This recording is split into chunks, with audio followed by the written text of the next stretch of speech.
It is 4 p.m. We're developing news to the stories behind the headlines. This is Story on the Story Conference. I'm Ed Lingao. Some stories we're watching this Tuesday, January 6. The Philippine Institute of Volcanology raises alert level 3 over Mayon volcano. The agency says the volcano is exhibiting a magmatic eruption of a summit lava dome with increased chances of lava flows in hazardous pyroclastic density currents or USON.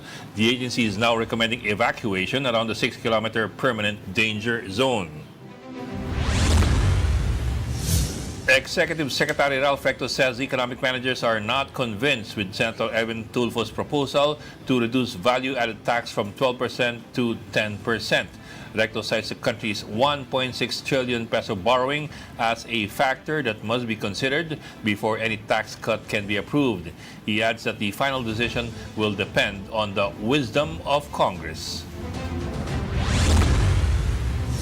The Commission on Audit, or COA, has flagged the Department of Education for including ghost students, ineligible beneficiaries, and learners from high-tuition private schools. That's in their senior high school voucher program for school years 2022 to 2023 and 2023 to 2024. Auditors said that monitoring visits found beneficiaries who are absent, not attending classes, or enrolled in campuses different from those billed.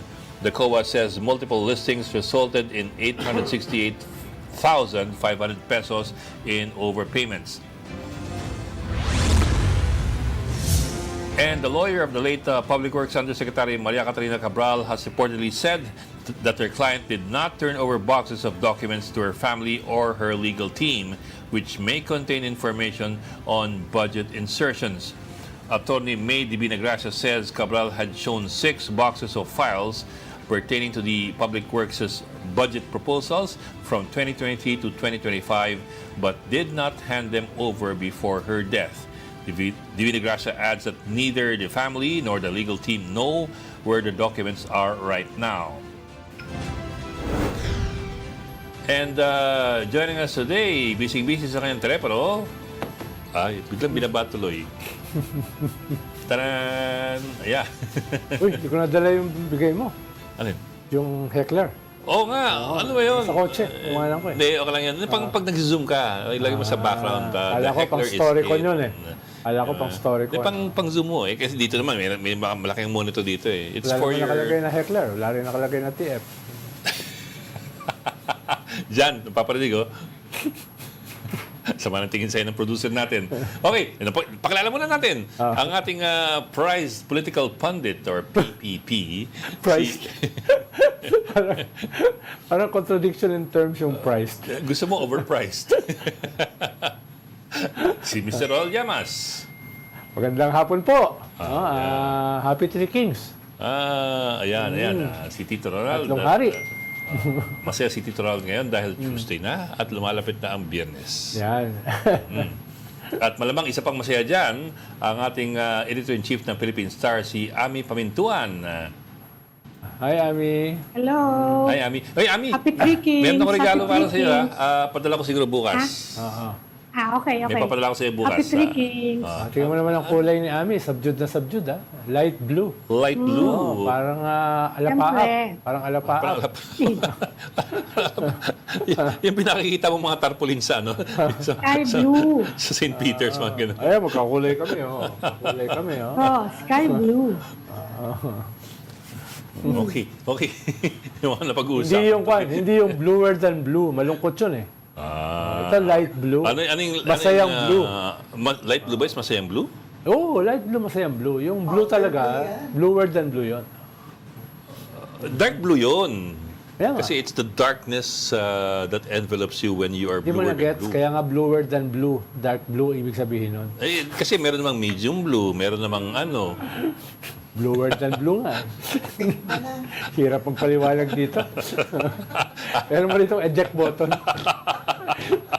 I-eject ko na lang. Eh. Hahanap nga ako. Yung parang ding ding ding ding ding. Eject. Kagagaling lang ni Manny Mogoto rito. Ang hirap i-eject nun. Oh, mahirap eject yan. Kailangan mo naman lang yung rockets doon. Oo nga pala, si Mr. Manny Mogoto, ang Wala ating ako. Pulitzer Prize winner, dumalaw lang sa atin kanina para magpapirma ng kanyang libro. Di ba? Bakit tayo pinapapirma ng libro niya? Pinapirma Isang niya author, kasi hindi libro. naman tayo. Oo nga eh. Baka iniisip niya, mas makaka-charge siya na mas mataas pag may pirma ni Ronald Llamas. Sa triple yung presyo. Ano yung libro. O kaya nga prize, political pandit. Parang may mga hindi papayag sa'yo. Ami, anong malaking story niyo? Dagdag ko lang yung mga sinabi mo. Sabi ni Sunny Angara, may mga safeguards na daw dyan sa mga ghost students. Although pare-pareho sila sinasabi, may mga safeguard, hindi natin alam exactly kung ano yung mga safeguard. Ano. So, inamin nila na meron talaga before. Meron na yata yan talaga, before. Yung ghost student, meron ng ganyang iskandalo. The voucher program. Pero sa walang, voucher program. pero walang napaparusahan. Wala nga, hindi nga malaman. Baka nung panahon pa yan, nung predecessor niya nag-umpisa, di ba? Medyo matagal na siya. It's 2022 to 2023, 2023 to 2024. Kaya nga. Tapos pati ang Makati Business Club nagsasalita na kailangan daw nga yung safeguards dun sa mga ayuda program na yan. Saka dapat daw may cap sa confidential funds. Medyo late na, no? Ewan ko yung mga safeguard that's pretty kasi late. sinabi nila kailangan ang maglalagay daw ng mga safeguards should be the implementing agency. Bakit Diba? bakit kasi may mga confidential fund yung mga line departments? No? Yun ang hindi ko maintindihan. Yung mga departments not associated with the With security security. issues. Bakit pati sila may confidential funds? Kasi ipapasad mo din naman yan dapat sa ano. Hindi, siguro in the case of ang finance meron, di ba? Yung mga revenue raising agencies yata meron sila. Iba yun. think mas- Anti-money laundering. Pero dapat kasi may ahensya na ang trabaho, yun lang. Halimbawa, kung tingin mo ay i-infiltrate yung departamento mo, dapat yung security forces ang magkukanon. Ang O kaya may white collar group, no? Dapat- Halimbawa, in coordination with yung cybercrime commission natin ngayon. Halimbawa, staff ko Center. si Ed Lingaw sa DepEd. Yung skill set niya, hindi naman ganun eh. Di ba? Ang skill set niya, hindi naman intelligence at saka confidential. Dapat ipapasa ko yun. Yung talagang buong buhay niya, yun ang trabaho. That's true. And for that, you just have to build a composite team or draw in composite members from other agencies. Dahil ang trabaho ng mga intelligence security agencies, protektahan yung kabuuan. Hindi yung kanilang departamento. Ang trabaho nila, protektahan yung buong gobyerno, yung buong bansa. Kaya sila may skill set para doon. Sila may budget para doon. Pati dodoble, triple mo pa yung budget.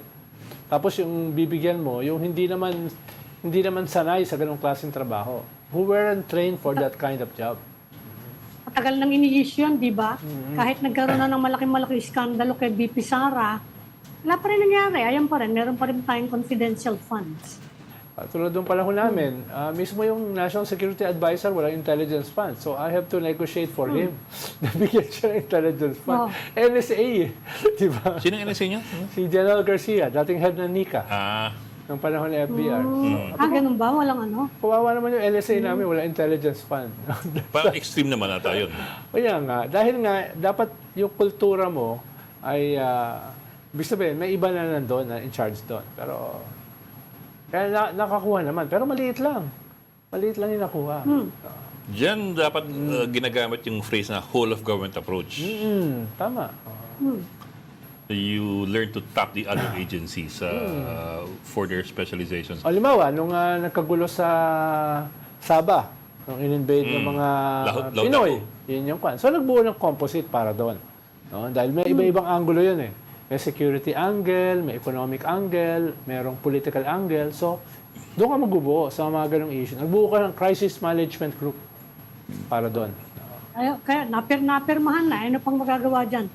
Puro ano na lang criticism. Sabi ni Amy Marcos, it's not the cleanest budget ever. It's the sneakiest budget, sabi ni ate. Dapat hindi siya yung nagsabi. It's the messenger. Oo. Diba? The medium is the message. Identified siya masyado sa ganyan. AX, etc. Diba? Tapos siya ngayon ang magmamalinis. Diba? Dapat iba yung magmalinis. Bok, teka, baka maputo lang linya natin. We have on the line FIBOX Director Teresito Bacolcol. Sir, Katoto, magandang hapon po and thank you for joining us. Gandang Yes, hapon sir. po. Magandang hapon din po sa inyo and Happy New Year. Happy New Year po. Welcome back. New Year. Sir, mukhang ibang explosions yung binabantayan natin. Something developing dun sa Mayon Volcano at may heightened activity prompting the increase in the status to alert level 3. Ano ibig sabihin ng alert level 3 specifically? Tama po kayo. We raised the alert level from alert level 2 to alert level 3 kaninang hapon around 1 o'clock. So this means that there is a ongoing magmatic eruption. But Ongoing? It's just ongoing, but it's an effusive eruption. This involves lava dome growth at the summit ng vulkan. And there is an increased likelihood of hazardous volcanic activity such as lava flows, pyroclastic density currents, rock falls, and possible explosive eruptions within days or weeks. Anong ibig sabihin ng level 4 or level 5, Director? Yung level 4, when we say alert level 4, that's already intense unrest, hazardous eruption is imminent. And yung level 5, it's hazardous eruption ongoing. So halimbawa ngayon, dito sa anti-corruption, nasa alert level 4 pa lang tayo.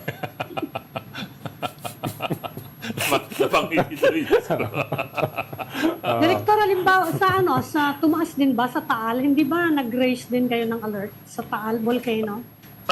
Yung alert, yung Taal Volcano has been on alert level 2 since last year. Yes, since last year pa. Yes, so hindi naman tayo nag-raise ng alert level. Pero kanina meron tayong ash emission activity. So between 5:55 a.m. to 9:25 a.m., around 3 hours and 30 minutes, may ash emission activity na umabot ng around 800 meters. And but itong ash emission activity sa Canlaon Volcano is a recurring activity. Which is consistent pa rin sa kanyang alert level 2 status. So, May Director, recommendation ba kayo? Evacuation sa Mayon naman, sa Mayon. May recommendation Yes, ng evacuation? nag-recommend po tayo ng evacuation sa Mayon Volcano, and in fact ongoing na yung evacuation ng mga taong nakatira inside the permanent danger zone, which is 6 kilometers radius. so pag alert level 4, ilang kilometers yan? Or alert level 5? Ano yung level, ano yung haba ng evacuation? Yung alert level 4, pwede nating i-recommend na i-extend yung danger zone to 8 kilometers. And same with alert level 5. Yung 5 yung highest, Director. That's right, that's right. Ongoing yun. Sir, ano lang, I'll backtrack a bit, sir. In layman's language po, I'll try to see if we can get a translation from you in layman's language. Sabi nyo kasi may parang build-up ng lava doon, ibig sabihin, bumubuhol dahil sa pressure underneath doon sa bandang crater. Tama ho ba? Yes, tama po kayo. And then as a result, nagkaroon po tayo ng lava extrusion.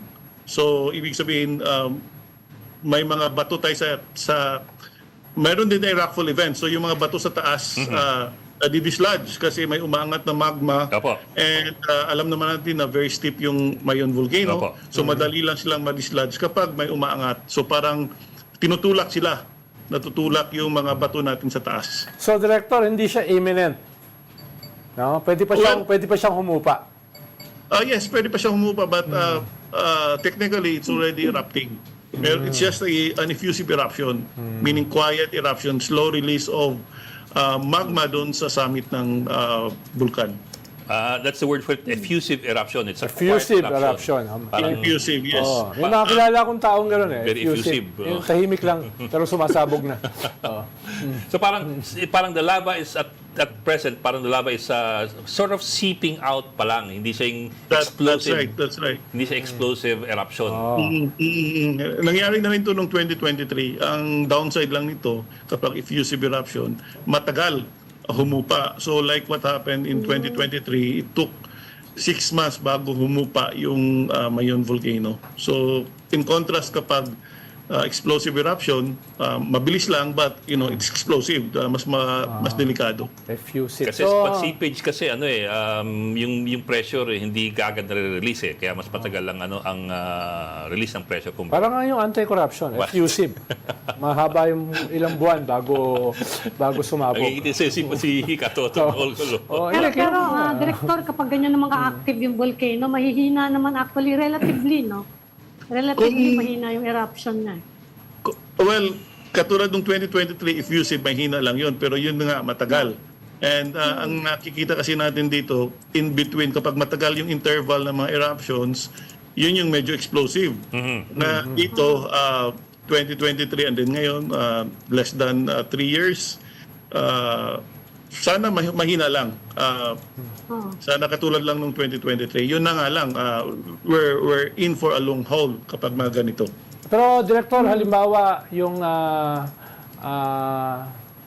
tawag dito, yung sa Pampanga, yung Pinatubo. Pinatubo. Anong tawag Pinatubo. doon? Matagal bang effusive yon bago sumabog o biglaan na lang sumabog? Hindi po effusive eruption yun. That was a very explosive Very eruption. Yes. Basta simula pa lang sumabog na talaga. That's right. Wala siyang build up. Yeah, yes, that's right. Yung mga kapag ganyan, Director, alam ko, maraming pumupuntang turista sa Mayon kapag nag-e-erupt eh. Anong advice nyo? Magmamaskara o ano? Kasi yung ashfall saka yung usok, di ba? Yes, tama po kayo. Mag-bits, magdala sila ng face mask to protect themselves, lalo na kapag may respiratory problem sila, to protect themselves from ash and sulfur dioxide. At huwag silang pumasok doon sa permanent danger zone, which is 6 kilometers. Palis na nga natin yung mga tao doon, tapos sila papasok pa. May mga vantage points naman dito sa Mayon Volcano na pwede lang makita yung fireworks, kumbaga. Although walang fireworks kasi this is an effusive eruption, from a distance, beyond the 6-kilometer permanent danger zone. Kami, Director, tiga-dalaga kami. Sabi nung lolo ko, pag may inalay daw dyan sa bulkan, pwedeng humupa. So ikaw, Sino kaya pwedeng ialay natin? si Mogs. Ha? Si Mogs. Wag, hindi naman birhen yun. Dapat... Kapag wala namang malakas na lava flow, Director. Wala pa. Yun yung iniintay ng mga turista eh. Marami laging turista dyan pag sumasabog. Dati medyo Kagabi- perfect talaga yan eh. Yung yung cone yan, di ba, nakikita, Director? Dati. Konti eh. Yung bata ko, medyo perfect pa yan eh. Kagabi may incandescent rockfall. Rockfall lang siya, pero masyadong mainit kasi, kaya parang glowing. Nakikita. Pero hindi natin yan mapula, makikita. Yes, hindi natin yan mapapansin sa umaga kasi nga sa gabi lang natin nakikita yung glow, yung incandescent. Yes, sir. Well, actually, sir, yung tourism man, they like to view Mayon's eruptions at night kasi di ba it glows eh. I'm wondering lang, considering kasi it's an effusive eruption and so far wala pa naman indications na it's going to be quite explosive so far, would it be a sight to see for tourists at this point, especially from a safe distance? Yes po, okay lang naman po as long as they maintain a safe distance beyond the 6-kilometer permanent danger zone. Yung 6-kilometer danger zone, sir, di ba, walang pwedeng tumira From the dyan. crater yun. Walang, Yes po, pero pero can dapat they, walang tao doon. But can they return? Kasi, for example, if their farms are in the 6-kilometer danger zones, can they go there during the daytime and farm and then pull out at night? In relation to sa tanong ni Ed, Director, hindi ba dapat permanent yung pag-alis dyan? Dahil active volcano kasi ang Mayon eh. Ibig sabihin, it can... Yes, di ba yes, dapat... tama po. Hindi dapat pag may effusive lang. Yes, tama po kayo. Dapat walang tao diyan kasi by definition, permanent danger zone. Even at Yes. alert level 0, dapat walang Yes. tao doon. But kami naman sa FIVOX, we recognize the realities on the ground. There are long-standing communities and livelihoods within the 6-kilometer permanent danger zone. So dapat talaga yung mga LGUs, they have to address this long-term issue kasi it would be cost-effective in the long run kung yung evacuate natin yung nakatira na lang beyond the 6-kilometer permanent danger zone. Kasi mas mataba yung lupa dyan sa bulkan eh. Taga Bicol ako Bicol ka rin pala, mas mataba Ami, no? yung mas Bicol. mataba yung Yes, ano yung dyan. mga Saka, volcanic. nandyan yung mga yung mga pilit trees, yung Yeah, mga abaka volcanic, nandyan. Saka yung Pero- mga pako nandyan. Mas mataba yung tubo nila dyan. Pero si Ami, pag yan ay nag-effusive, kailangan mo dyan 100 kilometers away. Dahil baka masabugan ka, yari ka dyan. Delikado yan si Ami. Kaya dapat dyan may permanent danger zone. Lalo na si Ichu. Kay Ami, Ay, hindi. Yung Grabe yun sa yung sa view deck, Tsunami yun bawal eh. doon ngayon, Director. Merong hindi view na- deck, So, bawal doon. hindi naman po kasi hindi naman pasok yata yan sa 6-kilometer permanent danger zone. Okay. Saka So, dati nung makaka-affect may pa pala building ron. doon sa sanay yung mga tao doon eh. Alam nila kung saan yung yung pwedeng punta ng mga turista eh. Ano, yung usok pa lang dyan, delikado na eh. Oh yeah. Yung yeah, usok yeah. pa lang, Oh, yun nga Sulfur lang. gas. Oo. Yes po, may sulfur dioxide po yan and pwede pong ma-asphyxiate po tayo. And pwede pong lalo na kapag may respiratory problem po tayo, pwede ma-aggravate. Yes. Paano kung titignan mo yung usok lampas na lang kwan yun eh. Lampas na lang 6 kilometer yun eh. Yeah. Usok pa lang Dati dyan sa bandang base o malapit sa base pero around halfway up, dati may hotel dyan na may malaking cruise eh. Hindi ko lang alam kung abandonado na ngayon. Pupunta namin dati yun eh. Tapos Yun ang bawal. Yun ang bawal, oo. Tatayo ka ng hotel Oo. within a danger zone. pero dati may ganun na structure dyan eh. It's not, well, siguro a third of the way up. Baka DPWH ang gumawa nun, kaya kahit bawal, tinayuan. Nilagyan ng flood control project. Oo. Okay. Sir, anyway, so far we have no indications that it's going to be a destructive explosion so far. The possibility is always there, but right now, yung nakita natin based on what we have observed,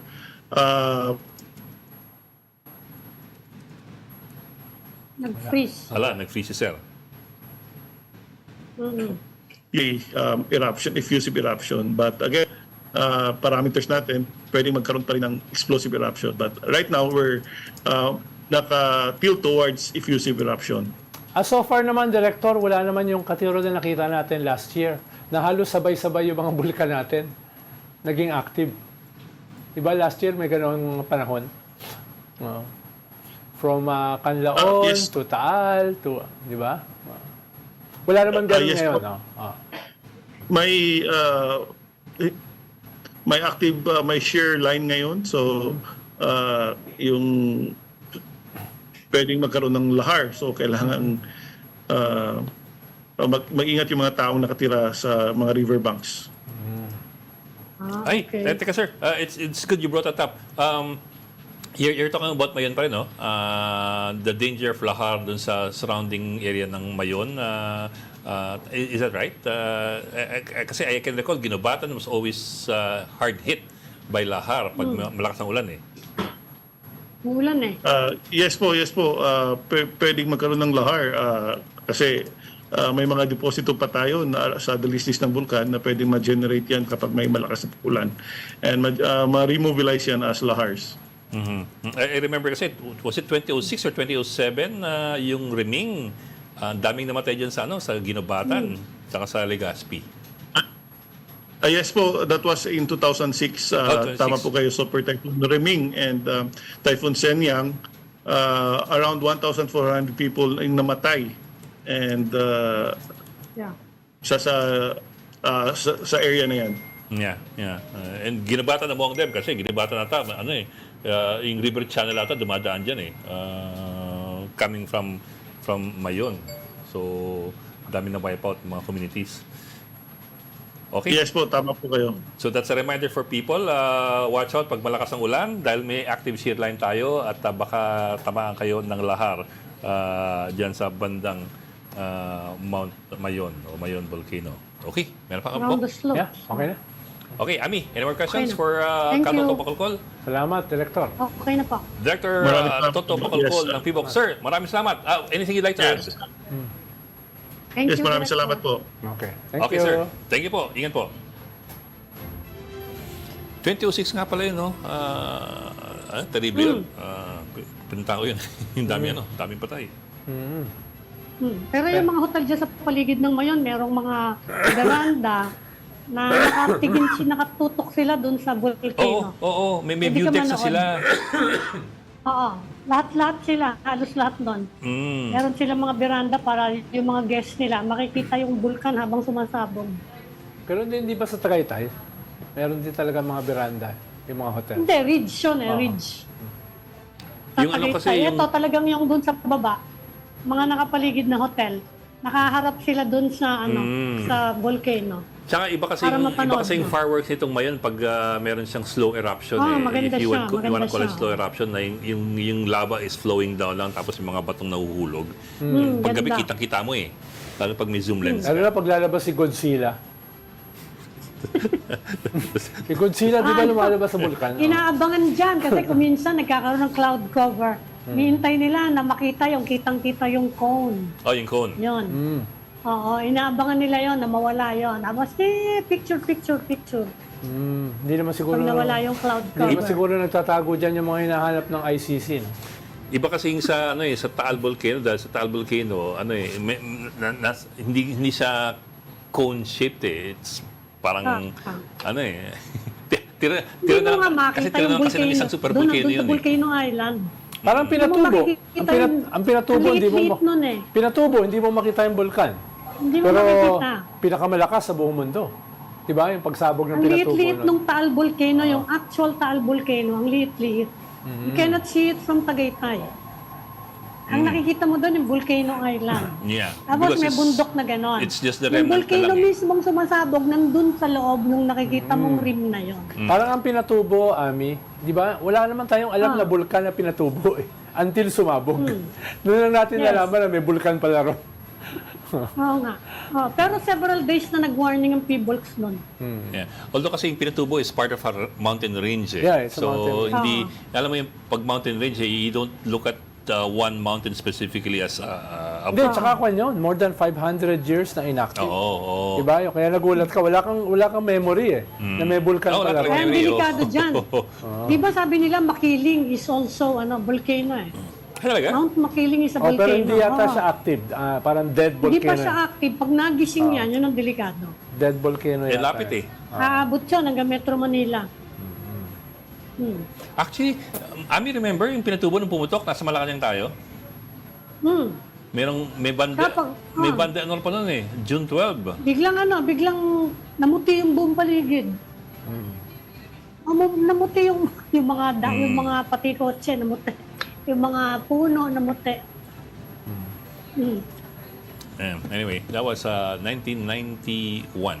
Kami, nung pagkasabog ng Pinatubo, nag-relief operations kami nung gabi. Kala mo talaga, Mad Max na movie. Oh, di ba? Wala ka, talagang lahat puti. Paano umabot siya hanggang Metro Manila? Hindi ka makakalabas nun. Remember, lumipad si Cory Aquino, nakasabay ako nun sa helicopter eh. Bumalik kami. Hindi kami Because the engines will suck in the ash. pinapunta. Hindi ka makakapunta. Oo. Walang walang kuryente, walang ilaw, so dilim. Tapos yung ilaw ng kotse mo, makikita puro puti. Parang kang kwan talaga, parang post-apocalyptic. O yung And nga, the effect of the ash on engines, whether airplane or helicopter engines, is terrible eh. Parang abrasive yan eh. Umabot hanggang Metro Manila eh. Oo. Yung mga puno rito naging kulay puti, akala ng mga tao nagka-snow. di ba si Lord abrasive din? Sino? Si Lord de Vera? Oh, di ba abrasive din? Abrasive. Ha? Abrasive din siya, di ba? Hindi, what do you mean? Di ba abrasive? Abrasive. Yung Abrasive, subversive, ano? abrasive, parang yung kwan. Parang yung... Nagtitito joke, hindi ko makuha eh. Oo nga, hindi ko rin mag-gets. Ano? Abrasive. Sabi kasi niya, abrasive daw Ano sa... ba- ano bang inaano? abrasive daw sa makina. Yung ashfall. Sabi ko, di ba si Lord abrasive din? No? Hindi rin siya maganda para sa maraming bagay. Okay, let me try to figure that out. Okay. Ibig sabihin, toxic siya. Ganon, no? Hindi, si Lord is not your most toxic person around. Si Lord nga swabe. Parang meron ka binabanatang iba. Parang- Yeah. Si Lord, swabe si Lord. Si Lord is Swabe nga, a pinagbayad. gentleman, Sabi nga, pinagbayad ako ng libro. okay, there you go. Kaya nga eh. Swabe, yun na Mr. Swabe, di ba? Oh. Pero mo, Ami, pumunta ako ng book sale sa Mega Mall kahapon. Sabi sa akin nung tindera, ay, meron huli ditong libro na iniwan si Lord. Akala ko may iniwan regalo sa akin. Yung pala, babayaran ko yung libro para sa kanya. Hindi para sa kanya, Hindi para sa akin. pinabayad sa kanya para kay Lord. O naman, pamasko mo na yun sa kanya. Pwede pala yun. Oo nga, oo nga. Pwede pala yun. Parang- Yun pala eh. We'll keep that in mind. Gagawin din namin yan. Oo, we will keep that in mind. Nag-iwan ng libro para bayaran mo, di ba? Okay, kakain kami tapos babayaran ni Ronald Llamas yan. Okay, mag-break muna tayo. Saan na pupunta usapan natin? You're watching Storycon on One News. We just need to take a break. We'll be right back.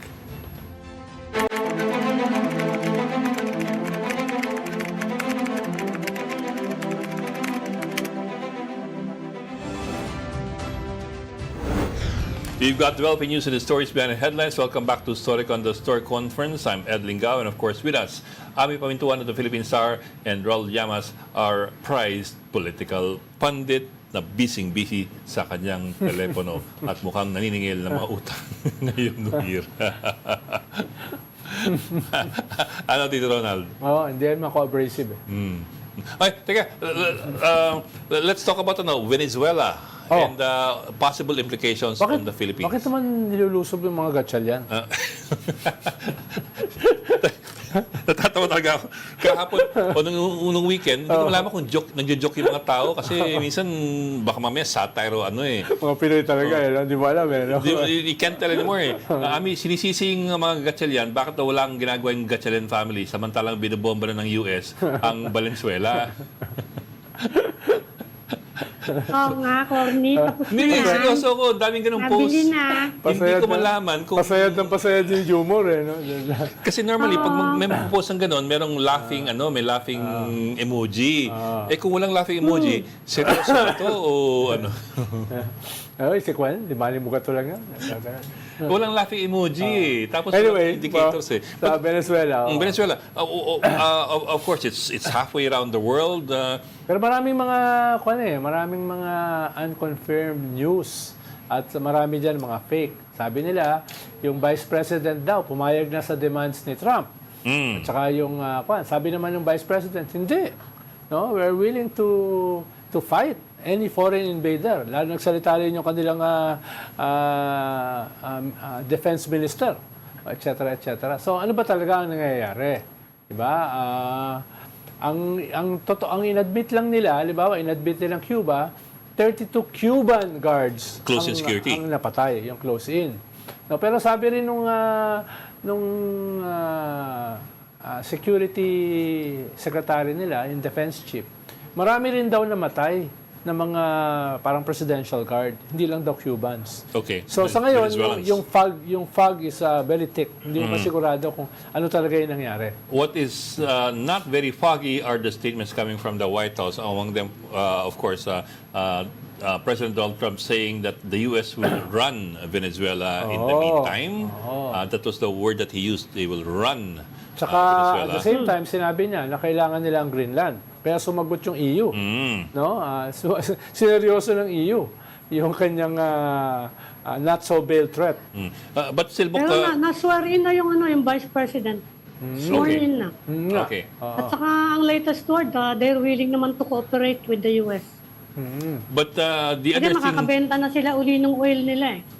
But yun nga, the other thing that struck a lot of people from the White House was, of course, number one, Trump saying that they will run Venezuela, whatever that means. And number two, Trump saying that the U.S. oil companies are going to go in already and restructure and rebuild Venezuela's oil infrastructure. Kasi hindi daw nagamit na matagal, kaya bulok-bulok na yan.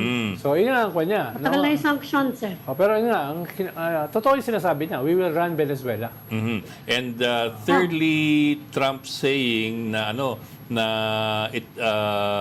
when Venezuela nationalized its oil industry, it effectively stole the oil from the U.S. because supposedly Paano nangyari yun? because supposedly it was the U.S. that U.S. companies that developed Companies. Venezuela's oil Companies. industry. Pero dati kasi yung almost the whole of Latin America, mga US company yan. Di ba dyan nagsimula yung mga Banana Republic?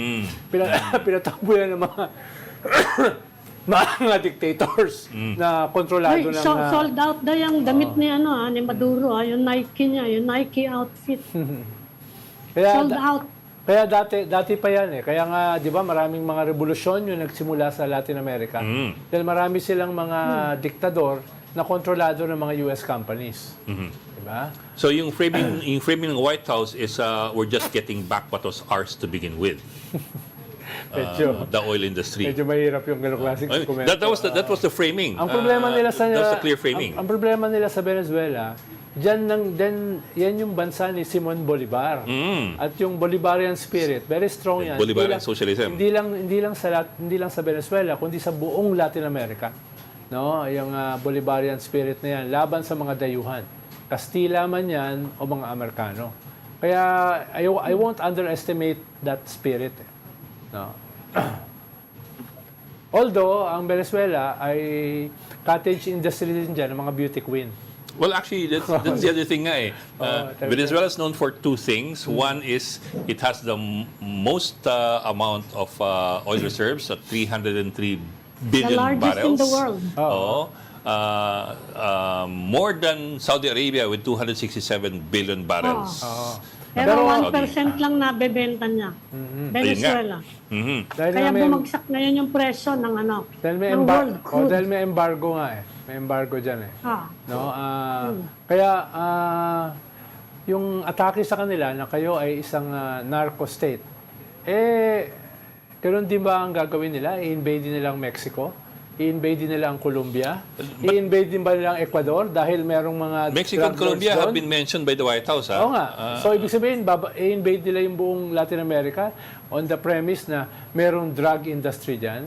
Paano mas matindi ang drugs? Depende siguro kung sino yung Mas matindi yung Depende drugs. doon sa presidente. Kaya nga. Ibig sabihin, political talaga.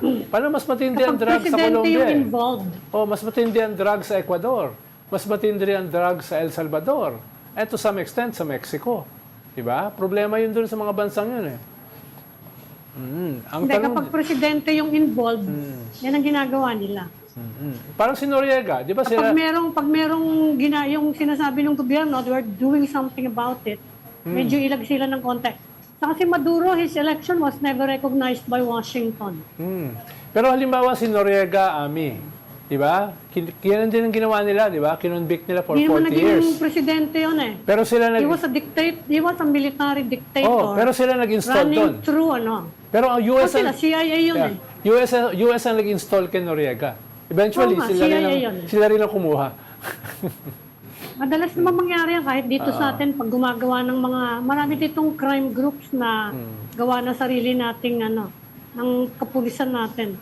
Yung Abu Sayyaf, ang pulis gumawa na. Yung mga tipong mga kurtong baleleg, yung mga tanongin mo yung mga Mga ex-soldiers, ex-policemen. Oo. Sila gumagawa niyan. Kaya si Noriega, he's an ex-CIA. Ginamit siya for Nicaraguan di ba, operations. Nagkaroon ng Iran contra tuloy, nagkaroon ng ganon. It's interesting that you guys brought up Noriega. Parehong-pareho yung model eh. Kasi si Maduro kasi, he was indicted in 2020 by the Manhattan Federal Court and then in 2026 as well. So may indictment siya.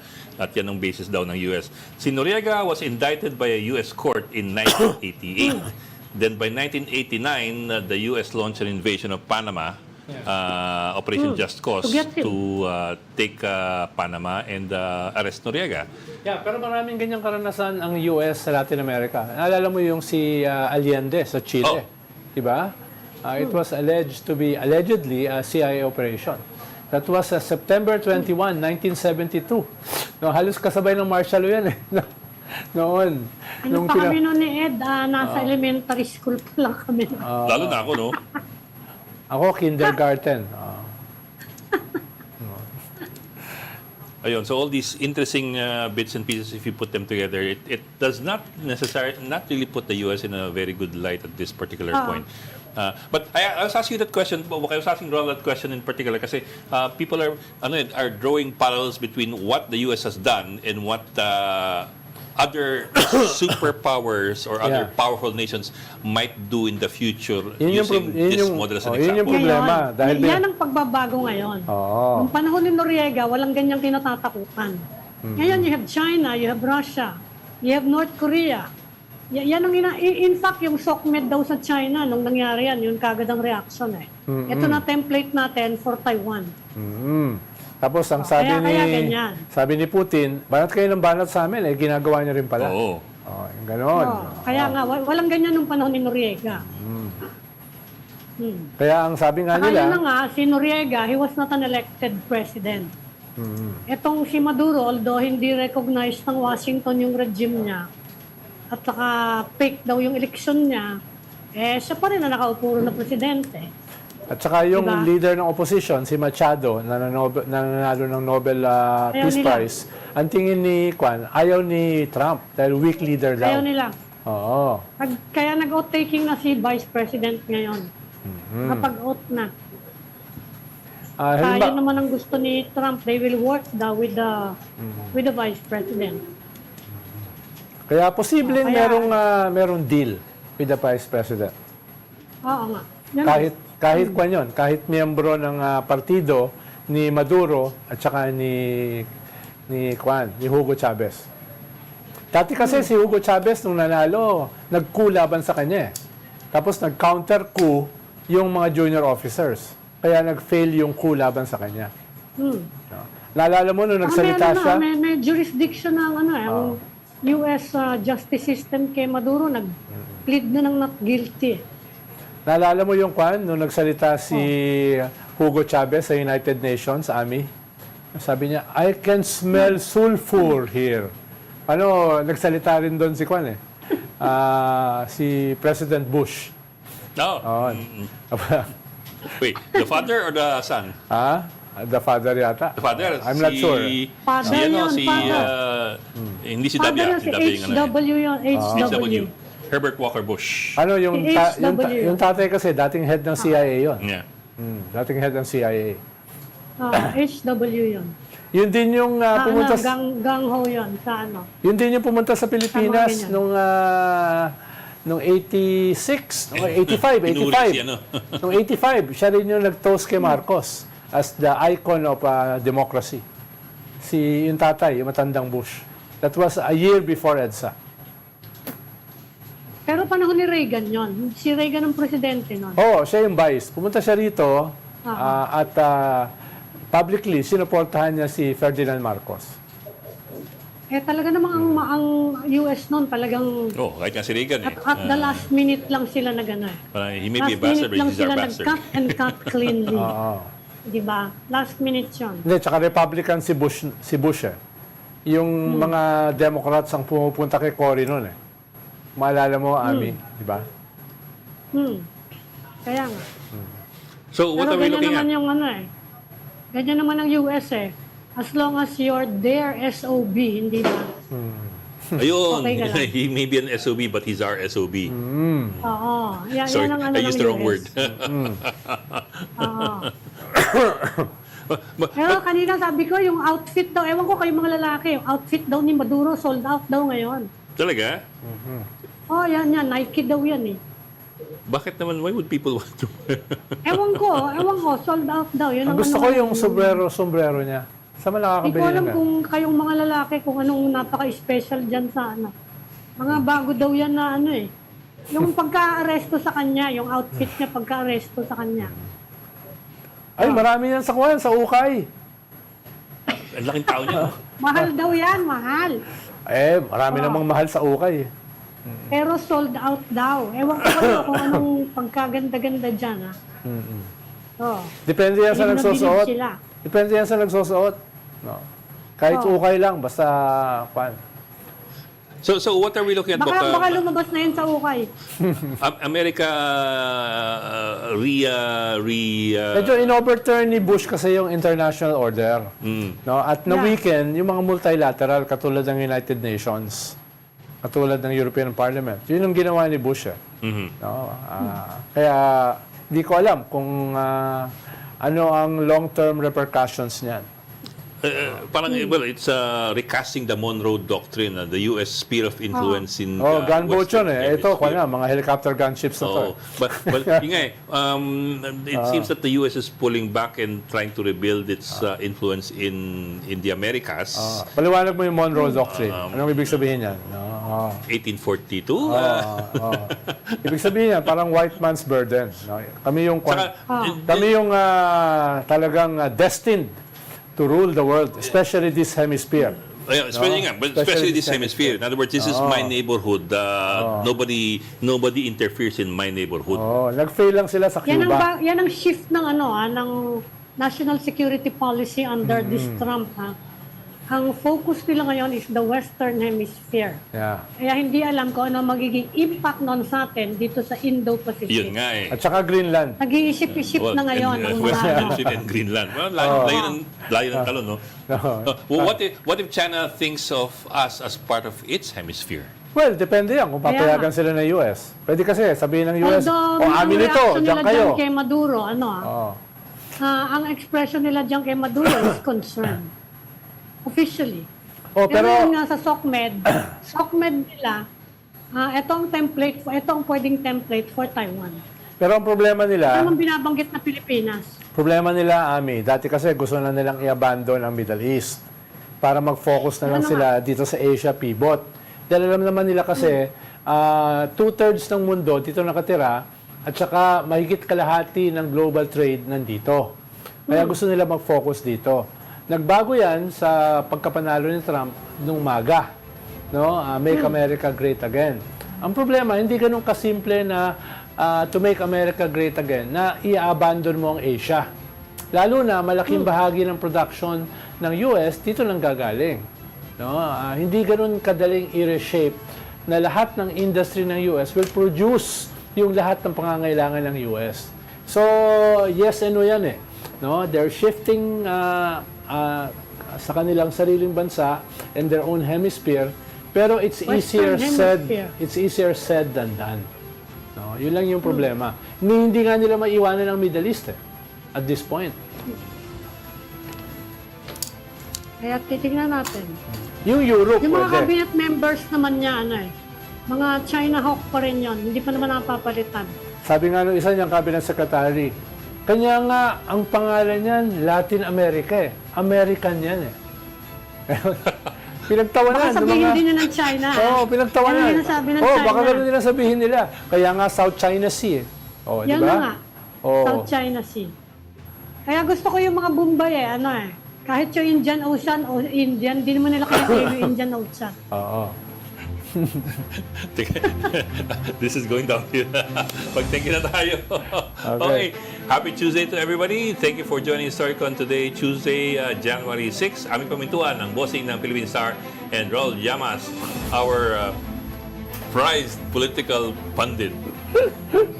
Ayos yan. Price talaga. Prize talaga yan. Just again tomorrow at 4 p.m. for Storycon. I'm Ed Lingao. Kapatid, we are One News, all sides, all the time. This is the Story Conference Group or the Storycon Group.